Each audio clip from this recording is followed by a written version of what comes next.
projet de loi. Article 1er. Monsieur Bompard, vous êtes inscrit sur l'article. Merci Madame la Présidente.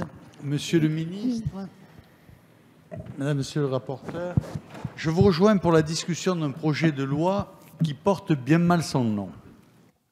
En effet, d'égalité il ne procurera pas tant il est prisonnier de l'égalitarisme. Et votre attaque contre les écoles hors contrat le montrera bien. De citoyenneté, il ne sera pas question, puisqu'au lieu de magnifier les vertus, vous encouragez la diffusion de l'idéologie partout où vous pouvez la mettre. Ainsi, mettre en place une réserve citoyenne pourrait être une excellente idée. Elle le serait si elle avait réellement rencontré une pluralité d'acteurs, de penseurs et d'élus enracinés. Au lieu de cela, c'est l'apothéose de la gauche idéologique qui se produit. On le voit d'ailleurs dès les artifices de cet article. Pourquoi permettre au seul Conseil d'État de discuter de la charte du service civique? Pourquoi aller immédiatement parler de valeurs dont personne ne donne les mêmes définitions? Pourquoi donc être dans l'idéologie systématique au jour où l'ordre et le bon sens sont si nécessaires? Je vous remercie. Merci, monsieur le député. Adopté. Article 2, monsieur Bompard, vous êtes inscrit sur l'article. Merci, Madame la Présidente.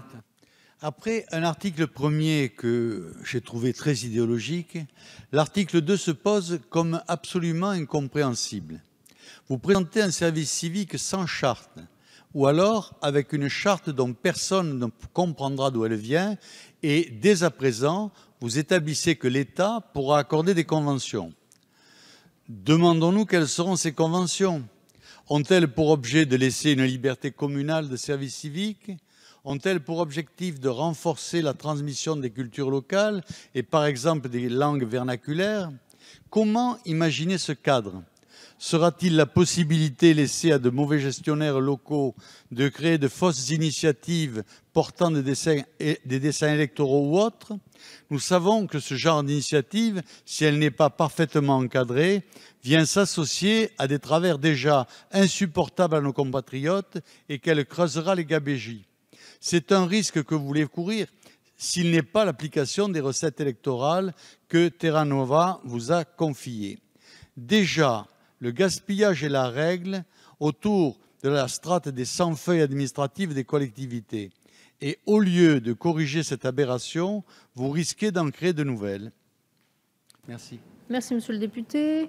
Monsieur le député, nous en venons aux amendements à l'article 1er. Amendement numéro 220, monsieur Bompard, vous avez la parole. Oui, merci Madame la Présidente.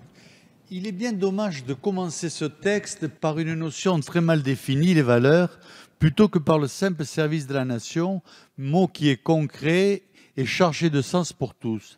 J'en veux pour preuve les débats ahurissants qui ont eu lieu il y a quelques mois. Pour certains, les valeurs de la République, c'était la sécurité sociale et le nucléaire. Pour d'autres, leur intérêt local. Je viens d'une terre, la belle ville d'Orange, où le tribunal révolutionnaire a massacré des centaines de personnes au motif qu'elles ne respectaient pas les valeurs de la République. À Nantes, Carrier avait proposé de purger la nation de ceux qui n'adhéraient prétendument pas à ces valeurs. Et aujourd'hui, nous arrivons à tout justifier au nom de valeurs que personne ne peut définir, qui font débat parmi les intellectuels et les historiens. Pensez-vous vraiment que votre gouvernement et les factions politiques possèdent un centième de la légitimité populaire pour définir des valeurs pour lesquelles le sang coula si atrocement pendant des années? Merci, monsieur le député. Madame la rapporteure. Merci, Madame la Présidente. Monsieur le député, nous vivons actuellement dans une république, ne vous en déplaise, et donc la rédaction qui est retenue, c'est-à-dire les valeurs de la République à l'article 1, me paraît tout à fait adaptée. L'avis de la rapporteure, s'il vous plaît. Mais quel est l'avis? Défavorable. Avis défavorable. Merci, Madame la rapporteure. Nous allons nous rôder. Monsieur le ministre. Madame la Présidente, Monsieur le député Bompard, servir les valeurs de la République, c'est servir les valeurs de la France, de la nation. Je sais bien que vous êtes encore une poignée, vous en faites partie, manifestement, à rêver d'un autre régime pour notre pays. et les valeurs de la République. C'est notre bien commun, c'est ce qui fonde notre capacité à vivre et à faire ensemble. Que vous y opposiez ne me surprend guère. Et naturellement, mon avis sera défavorable. C'est un avis défavorable et un avis de défense républicaine, y compris quand je vois l'action qui est la vôtre en votre qualité de maire d'Orange. Merci, monsieur le ministre. Je vais donc mettre aux voix l'amendement numéro 220, avis défavorable du gouvernement et du rapporteur. Qui est pour? Qui est contre?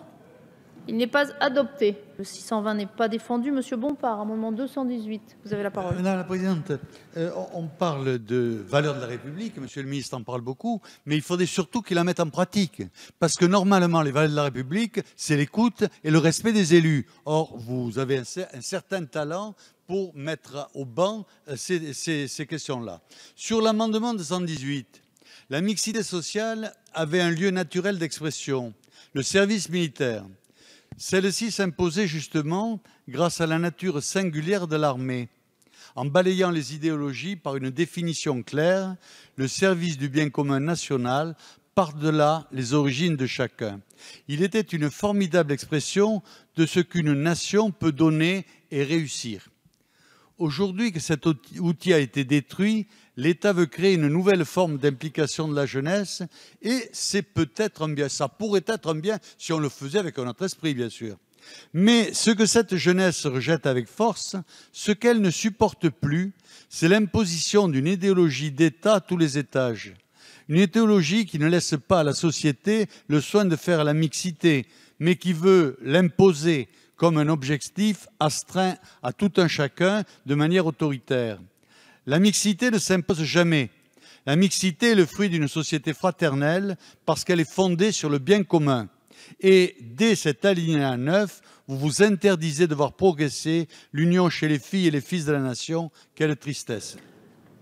Merci, monsieur le député. Madame le rapporteur, sur cet amendement 218, s'il vous plaît.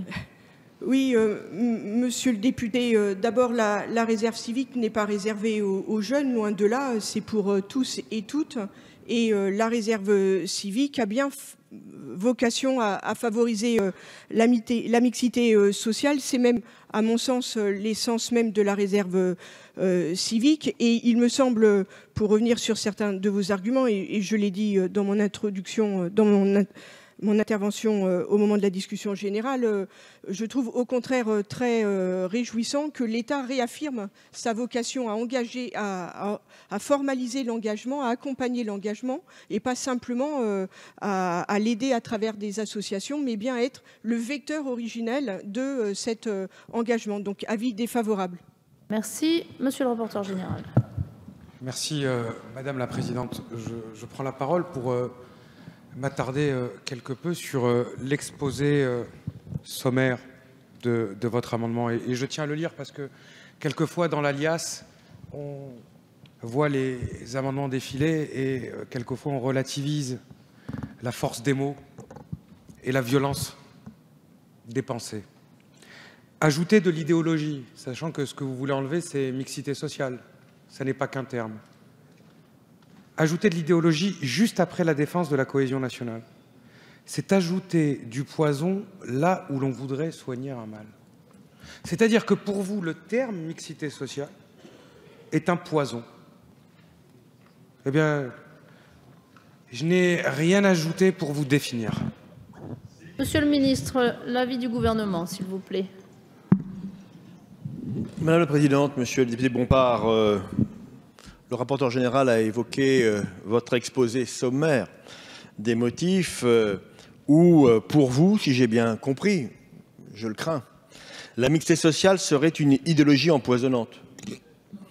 Je vous laisse finalement la manière de concevoir les ghettos, de voir les communautarismes. Pour ma part, je garde la mixité sociale et je défends la cohésion nationale en maintenant le texte et donc un avis défavorable. Merci, monsieur le ministre. Je mets aux voix cet amendement 218, avis défavorable du gouvernement et de la rapporteure. Qui est pour? Qui est contre? Il n'est pas adopté. Amendement 1483 n'est pas défendu. Le 1052, monsieur Richard. Amendement 1553, monsieur Bompard, vous avez la parole.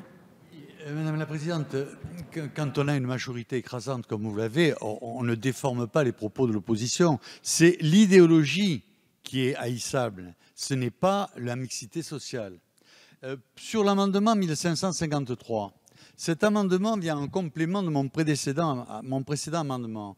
Vous voulez défendre les valeurs de la République, c'est bien, mais vous vous montrez incapable de présenter une charte issue de la manière dont vous-même les définissez. Vous voulez exclure de la discussion nationale ce qui devrait être le corps de vos services civiques. Qui c'est qui va faire ce débat-là? Et l'on voit bien qu'en réalité, vous ne faites pas un texte de loi, vous agitez des slogans pour tenter de réunir votre camp explosé par votre gestion. Je vous cite un professeur de droit public qui a beaucoup plus de talent que moi, pauvre petit chirurgien dentiste. Ce professeur de droit public, c'est Frédéric Grouvillois. Et il dit: selon l'article 89, alinéa 5 de notre Constitution, la forme républicaine du gouvernement ne peut faire l'objet d'une révision. Mais personne ne sait au juste en quoi consiste cette forme républicaine. Est-ce l'absence de monarchie, la souveraineté, le système de sécurité sociale mis en œuvre après la guerre? C'est un mot sans consistance, un trou noir qui paralyse la pensée et empêche tout débat profond sur les idées politiques. Fermez les guillemets. Voilà ce à quoi vous parvenez avec talent. La paralysie par excès d'idéologie. Et c'est l'idéologie qui est haïssable. La paralysie de l'État au moment où la crise nécessiterait de l'efficacité et du bon sens. Merci Madame la rapporteure. Votre avis sur cet amendement 1553? Oui, monsieur le député, permettez-moi préalablement de réagir au début de vos propos pour vous demander en quoi parler de mixité sociale, c'est faire de l'idéologie, mais bon, on va pas faire le débat toute la soirée. Sur votre amendement, honnêtement, les premiers articles définissent le contenu de la réserve, et là, ça sera de l'ordre des détails de l'accueil. On a, au moment de la commission, précisé qu'il y aurait l'avis du HCVA sur cette charte. On n'a pas besoin non plus d'encombrer plus que ça les travaux parlementaires. Il me semble que nous sommes déjà rentrés suffisamment dans le détail de l'organisation et qu'il appartient au décret, c'est la différence entre la loi et le décret, de déterminer les détails de l'organisation. Avis défavorable. Merci Monsieur le ministre. L'avis du gouvernement, s'il vous plaît. Madame la présidente, monsieur Dété Bompard, j'ai essayé de comprendre votre argumentation, en tout cas celle du juriste que vous avez évoqué. En tout cas, le concept de république ne me paraît pas très clair dans votre esprit, mais nous pourrons en débattre à d'autres moments. En tout cas, la charte qui est définie par décret en Conseil d'État ne peut donc être déposée devant le Parlement, ce qui n'aurait, je crois que vous le reconnaîtrez, pas de sens. Mais rien n'empêche le Parlement, dans le cadre de ses pouvoirs de contrôle de l'action publique, de formuler sur celle-ci une appréciation. Le Parlement aura toujours cette possibilité en la matière et je m'en félicite. Donc je propose de ne pas retenir votre amendement. Merci. Je veux dire qu'il est adopté. Article 4, Monsieur Bompard, vous êtes inscrit sur l'article. Merci Madame la Présidente. C'est le moment où le doute finit de nous habiter. Nous pouvions vous laisser le privilège de l'hésitation sur les objectifs réels de votre charte. Et là, tout s'éclaire. L'idée n'est pas de servir la mobilisation des petites patries, l'accompagnement de la société civile dans son engagement pour le bien commun. Pour s'en convaincre, lisons ce que vous excluez de votre mécanisme. Vous excluez une association cultuelle ou politique, une structure syndicale, une congrégation, une fondation d'entreprise ou un comité d'entreprise qui ne peut lui, accueillir des réservistes. Je ne peux que vous féliciter de préserver nos jeunes des horreurs des factions politiques. Il eût été dommage qu'une personne voulant s'engager pour le bien commun termine à l'UNEF à servir des pratiques idéologiques. Mais alors, pourquoi exclure les congrégations? Quel est leur tort? La diffusion de l'éducation ouverte à tous, le soin aux pauvres ouvert à tous, la culture ouverte à tous. Je crains que vous ne retombiez dans les vieux délires complotistes de la gauche qui rêvaient d'interdire à la compagnie de Jésus. Il est malheureux que vous en veniez ici à nous rappeler des heures bien sombres de la République. Je vous remercie. Merci, Monsieur le député. Je vous remercie. Merci, monsieur le député, mais je vous redonne immédiatement la parole pour votre amendement 217, puisque le 1485 n'est pas défendu. Vous avez la parole, monsieur Bompard. Alors, sur l'amendement 217, nous revenons à cette charte des valeurs civiques qui nous poursuit jusqu'à l'article 4. J'ai bien noté que vous ne souhaitiez pas répondre sur le fond. Je me propose donc d'éviter un écueil immanquable de votre texte. Préférez le bien commun dans la version qu'en donne la philosophie chrétienne depuis des années. Après ainsi cette proposition, toute l'activité politique et économique de l'État est ordonnée à la réalisation durable du bien commun, c'est-à-dire de ces conditions extérieures nécessaires à l'ensemble des citoyens pour le développement de leur qualité, de leurs fonctions, de leur vie matérielle, intellectuelle et religieuse. Cette interprétation vous évitera le laïcisme militant, l'attaque violente contre les congrégations, la remise en cause des patries charnelles et finalement l'intrusion de l'État partout alors que personne ne veut plus de son idéologie nulle part. Merci. Merci, monsieur le député. Madame la rapporteure, sur cet amendement 217, s'il vous plaît. Je ne suis pas tout à fait sûre d'avoir compris ce que vous vouliez nous dire, monsieur le député, mais ce qui est sûr, c'est que l'apport de votre amendement donnerait quelque chose d'assez intéressant dans la loi. Ça donne une rédaction qui ferait un projet d'intérêt général répondant au bien commun. Ça s'appelle une redondance, donc avis défavorable.